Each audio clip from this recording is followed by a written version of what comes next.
উঠে না, উঠবে উঠবে। কালকে একটা ভিডিও দেখলাম ফুলকপি আলু দিয়ে মাছ, আজকে আমাদেরও হবে। কি রে পালাচ্ছিস কেন? মেয়েও কোথায় গো পাখি, কোথায় কোথায়? এরম উড়ে যাচ্ছে পাখিটা।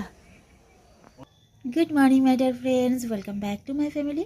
আজকে কি সবাই ভালো আছে, সুস্থ আছে বন্ধুরা? আমরাও ভালো আছি। সকাল সকাল এসে পাপা বাজার করে ফিরেছে, ওই মুহূর্তেই দেখি মাছের গন্ধ পেয়ে বিড়ালবাবু এখানে বসে আছে।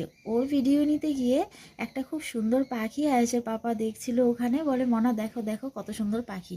পাখিটাকে নিতে গিয়েও আর নিতে পারলাম না। আমার বা হাতটা ছিল মাছের, এক হাত দিয়ে আমি মোবাইলটা ধরেছিলাম, হাতটা ধুয়ে আস্তে আস্তে পাখিটা চলে গেছে। মানে গ্রিলের ফাঁকা দিয়ে হাতটা ঢুকিয়ে বা হাতে যদি একটু জুম করে দিতাম ক্যামেরাটা, তাহলে পাখিটাকে খুব সুন্দর নিতে পারতাম। একটা অন্য টাইপের পাখি ছিল, আমি নামটাও বলতে পারবো না, কিন্তু খুব সুন্দর ছিল। ওখানে তো জানোই প্রচুর পাখি থাকে আমাদের গাছেও আর এই জঙ্গলটাতেও।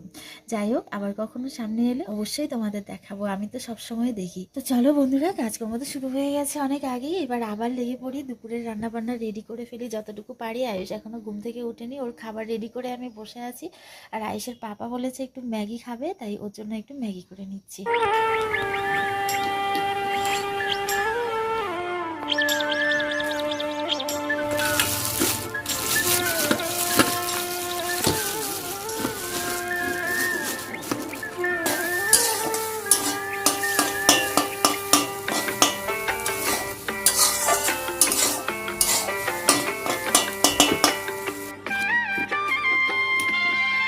যাও, তোমার ম্যাগি রাই খাচ্ছে, আমি ওকে এখন সামলাচ্ছি।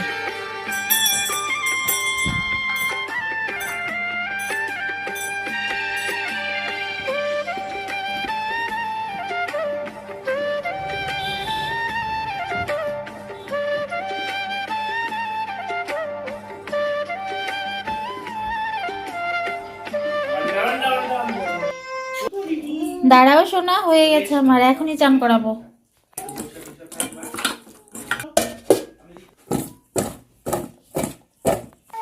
আয়ুষকে বন্ধুরা আজ শ্যাম্পু করিয়েছি অনেকদিন বাদে। সর্দিটা তো কম ছিল না, ঠান্ডা লাগবে এই ভয়ে আর শ্যাম্পু করানো হয়নি। ওকে শ্যাম্পু করাতে গেলে তো আমার পুরো স্নান হয়ে যায়। তো আমি ভেজা জামা কাপড় ছেড়ে ওকে ঘুম পাড়িয়ে এখন এলাম রান্নাঘরে। অনেক কিছু এগিয়ে রেখে গেছিলাম, তাই এখন একটু তাড়াতাড়ি করতে পারবো।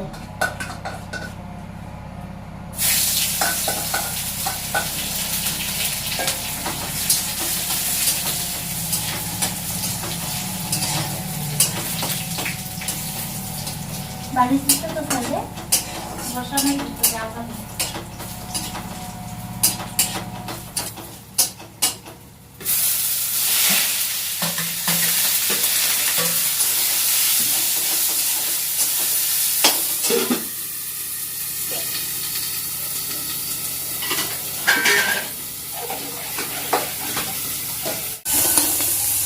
সব কিছু রেডি থাকলে না বন্ধুরা, রান্না করতে খুব একটা টাইম লাগে না।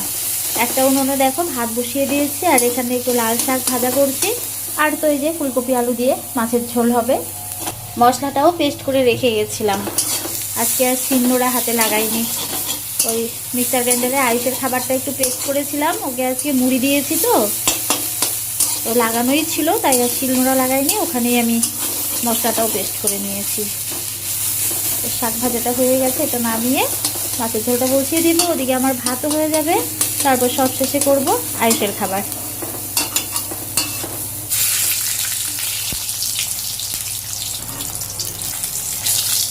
সকালবেলায় বন্ধুরা অঙ্গনওয়াড়ি থেকে শাশুড়ি মা সেদ্ধ ডিমটা নিয়ে এসেছে।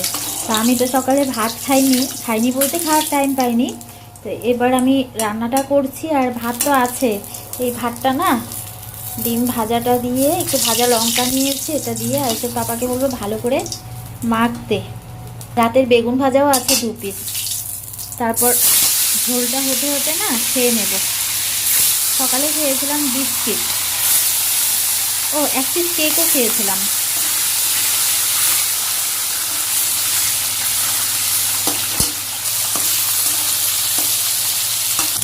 নুন নিয়ে নিচ্ছি, আর একটু খাও। আরে আমার বেশি হবে।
মনে নেই তো ভাত, ওই চা লাগবে না, পরে নিব না।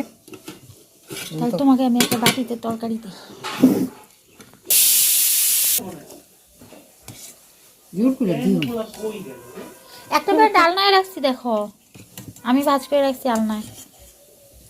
মা একটু দিই ঝোল। না আমি তো অত ঝোল খাই না। আমি দিও না, ফুলকপি দিলাম। আমি ঝোল খাই না। চাটনি আছে কিন্তু এই যে এটা তুমি খাওয়া শেষ করবা, তোমার জন্যই আছে। খাও তাহলে। খাবার না? এই জন্য আলু তরকারিতে দিও না বেশি। আমারও ঝোলের আলু ভালো লাগে না।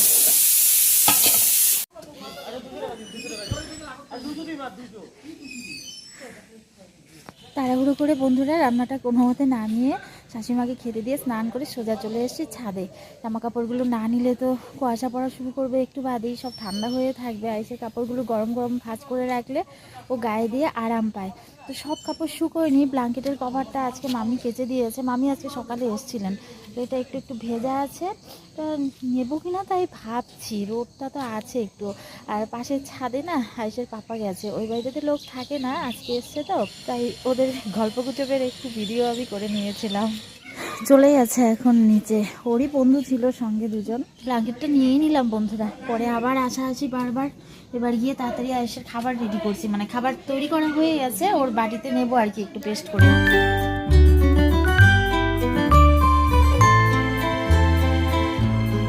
বন্ধুরা গিয়েছিলাম আমাদের ওখানেই একটু একটা দোকানে কেনাকাটা করতে, তো কী কিনেছি বাড়ি গিয়ে দেখাবো। তারপর আসছি একটা নিমন্ত্রণে, আমার বৌদির বাবার বাড়ি কাছাকাছি আছে, তোমাদের বলেছি অনেক ব্লগে। তো এখানে যা চিঠিটা দিয়ে দেরি করিনি, কারণ আয়ুষকে ঘুম পাড়িয়ে রেখে এসেছি, এখন আরেকটা জায়গায় যেতে হবে। হেলমেটটা ছেড়ে চলে গেছিলাম, অভ্যেস নেই। নিমন্ত্রণ সেরে বন্ধুরা একটু মদনমোহন মন্দিরে এসেছে, এটা আমাদের কুচবিহারের বিখ্যাত মন্দির। এখন ভালো করে তোমাদের দেখাতে পারছি না, আমাদের না 15 তারিখ আসার প্ল্যান আছে, তাই খবর নিতে এসেছি যে কখন আসতে হবে। মন্দির আবার দুপুর টাইমে কিছুক্ষণ বন্ধ রাখা হয়।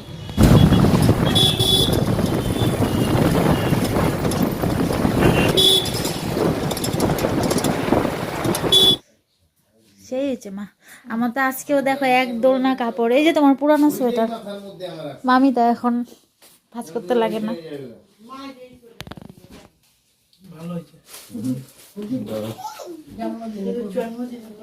এগুলা কি এরকমই হাঁটিয়েছে? বাই বাই বাকি একসঙ্গে বন্ধুরা তাড়াহুড়ো করে 1 ঘন্টাও টাইম লাগায়নি, 50 মিনিটের মধ্যে প্রচুর কাজ করে এসেছি। সব কাজ কমপ্লিট হওয়ার পর মানে মন্দির থেকে বেরিয়ে প্রথমে মামির ফোন করলাম, মামিকে বলে গেছিলাম থাকার জন্য, আমি জানি মামি থাকলে আমার কোনো চিন্তা নেই, ওকে সামলাতে পারবে। তো মামির ফোনে পাইনি মামিকে, তারপর শাশুড়ি মাকে পরপর ফোন করেই যাচ্ছি, উনি তো ফোন তুলছেন না। আমার কি ভয় হচ্ছে যে না জানি আয়ুষ পড়ে গেছে, না জানি ও কান্নাকাটি করছে, আমরা যে কি তাড়াহুড়ো করে এসেছি।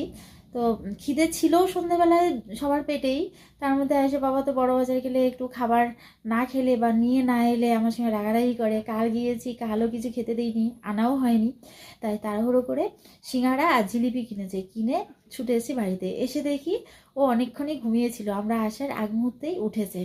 তো তারপর আবার শাশুড়ি মা একটু বাজারে গেলেন, আগেই কথা ছিল যাবেন, তো উনি ননাস এসছে, ননাসের সঙ্গে বাজার থেকে গিয়ে সোয়েটার কিনেছে। দেখিয়েছি তোমাদের, সোয়েটারটা কেমন হয়েছে তোমরা জানিও, কিন্তু পরে আমাকে দেখালো, জিজ্ঞেস করলো কেমন হয়েছে, আমার তো খুবই ভালো লেগেছে। তো সিঙ্গাড়া এনেছি, সিঙ্গাড়াটা না খাওয়া হয়নি, সিঙ্গাড়া জিলিপি মামিকে দেওয়া হয়েছে, শাশুড়ি মা জিলিপি খেয়েছে, উনি তো সিঙ্গাড়া খান না, এসে পাপাও খাওয়া হয়েছে, কারণ আমার না ভিডিও এডিট করা ছিল না। আর এসে আগে আয়ুষকে একটু খাইয়েছি, তারপর ভিডিওটা এডিট করে আপলোডে দিয়ে এখন এসছি সিঙ্গাড়াটা খেতে। ভেবেছিলাম মুড়ি দিয়ে খাবো, কিন্তু এখন আরও খাবার চলে এসছে। পাড়ায় একটা বাড়িতে গোপাল পুজোর নিমন্ত্রণ ছিল, তো ওখানে ননাসা শাশুড়িমা গিয়েছেন, ওখান থেকে প্রসাদ পাঠিয়ে দিয়েছে। এখন আয়ুষের গরম জলটা বসিয়েছি, কি খাবো ডিসাইড করতে পারছি না, সিঙ্গাড়া মুড়ি খাবো না প্রসাদ খাবো। প্রসাদটা কি পাঠিয়েছে তাও দেখিনি, যদি খিচুড়ি হয় তাহলে তোমাদের মনে আর সিঙ্গাড়ার দিকে ফিরে তাকাবে না। খুলে দেখি প্রসাদটাই, লুচি, ছোলার ডাল আর পায়েস। আমি সিঙ্গারা খাবো না, সিঙ্গারা রাইখে দিই। আই ধুয়ে নিতে হবে। আমারটা দিতে হবে না আমি না না ধুবো আমি না। ওই আমি খাবো না। আরে অনেক কিছু উঠে না না আমি দেখছি তো ইসে করে নিছি যাও মায়েরই ধুইছে গো, এটা আমি ধুই নাই। আমি ঠিক আছে আমি মুছে নিছি ভালো করে যাও আমি তোমাকে মুছেই দিব, শুকাই দিব। আমার ওই যে ভিজা হয়ে যায় ধুইলে আমার কিন্তু খাবো না তাহলে আমি শুকায় দিব তো বলো। না আমার দরকার নেই একদম শুকায় দিলাম কিন্তু প্লেট। কুকু একদম আমি আমার একটাই একটু খাবো। ভালো হবে না গোপাল ঠাকুরের প্রসাদ লুচি, ছোলার ডাল আর পায়েস টিফিন করে না বন্ধুরা, আমরা কেউই রাতেবেলায় সেরকম আর খাবার খাইনি। যতটুকু ভাত দুপুরের ছিল তা দিয়ে হয়ে গেছে, শুধু মাছের ঝোল দিয়ে একটু একটু করে খেয়ে নিয়েছি। তাই আজ আর রাতে রান্না করতে হয়নি। রাতে রান্না করিনি বলে কিন্তু সময় বাঁচেনি। কিভাবে যে রাত ঠিক 12টা পার হয়ে গেছে। আয়ুষকে নিয়েই যা দেরি হয়। তো খাওয়া দাওয়া কমপ্লিট করে সব কাজকর্ম সেরে এবার তোমাদের সামনে এসেছি। আমি যে একটা গার্মেন্টসের দোকানে ঢুকেছিলাম, দেখেছিলে, ওখান থেকে কি নিয়েছি সেগুলো তোমাদের দেখানোর জন্য। আয়ুষ কিন্তু আজ এখনো ঘুমোয়নি, ওর পাপার সঙ্গে খেলছে। আমি ঠিক করে তোমাদের দেখিয়ে দিচ্ছি। গিয়েছিলাম মেনলি একটা ব্লাউজ কিনতে, কিন্তু সঙ্গে আরও অনেক কিছু কিনে নিয়ে এসেছি। আমাদের পাড়ারই রাখিদির দোকান নতুন খুলেছে, খুব সুন্দর সুন্দর জিনিস আছে ওখানে। কুচবিহারে যারা দেখছো তারা যেতে পারো, খুব সুন্দর রিজনেবল প্রাইস, খুব ভালো পছন্দসই জিনিস রাখে। এই দেখো বন্ধুরা, ভেলভেট কাপড়ের ফুল স্লিভের একটা ব্লাউজ নিয়েছি। কি শাড়ি পরবো এখনও ডিসাইড করিনি, ব্লাউজ তো নিয়ে এসেছি। তো ব্লাউজ কিনতে গিয়ে এই যে এই সোয়েটারটা রাখিদির দেখালো, জাস্ট দেখালো আর কি। আমি সোয়েটার কিনবো সেই আশায় যাইনি, কিন্তু আয়েশের পাপা নিজে থেকে এই সোয়েটারটা পছন্দ করে আমাকে গিফট করেছে। সোয়েটারটা বন্ধুরা আমি একদমই আশা করিনি, আয়েশের পাপা এটা আমাকে সারপ্রাইজ দিয়েছে। ও যে আমাকে গিফট করবে আমি স্বপ্নেও ভাবিনি, আমি নিজে নিতেও চাইনি দোকানে। তো যাই হোক, আমারও খুব পছন্দ হয়েছে জিনিসটা, পরেও দেখেছি বাড়িতে, খুব কমফোর্টেবল। কেমন হয়েছে তোমরাও একটু জানিও। সোয়েটার যখন বেরি করেছে তারপর আমি আবার একটা আমার মায়ের জন্য নিয়ে নিয়েছি। এই যে দেখো মায়েরটা, খুব সফট। সোয়েটারটা পাতলা, কিন্তু এটা নাকি খুব গরম হবে রাখিদি বলেছে। আর শাশুড়িমায়ের জন্য দুটো সায়া এনেছিলাম, ওগুলো ওনাকে দিয়ে দেওয়া হয়েছে, তোমাদের দেখাতে পারিনি। তো বন্ধুরা এগুলো এখন গুছিয়ে তাড়াতাড়ি আয়ুষ পাপাকে গিয়ে ঘুম পাড়াই। রাত হয়ে গেছে অনেক, ওকে যতক্ষণ লাইট থাকবে ততক্ষণ জাগিয়ে রাখা যাবে। লাইট বন্ধ করে অনেক জোর করে ঘুম পাড়াতে হয়, ঘুম খুব কম। তো বন্ধুরা ভিডিওটি ভালো লেগে থাকলে প্লিজ আমার পাশে থেকো। নতুন বন্ধুরা চলে এসো আমার পরিবারে, আশা করি তোমাদের ভালো লাগবে। কাল আবার দেখা হচ্ছে নতুন ভিডিওতে। সবাই ভালো থেকো, সুস্থ থেকো, tata, bye bye, good night, Sweety.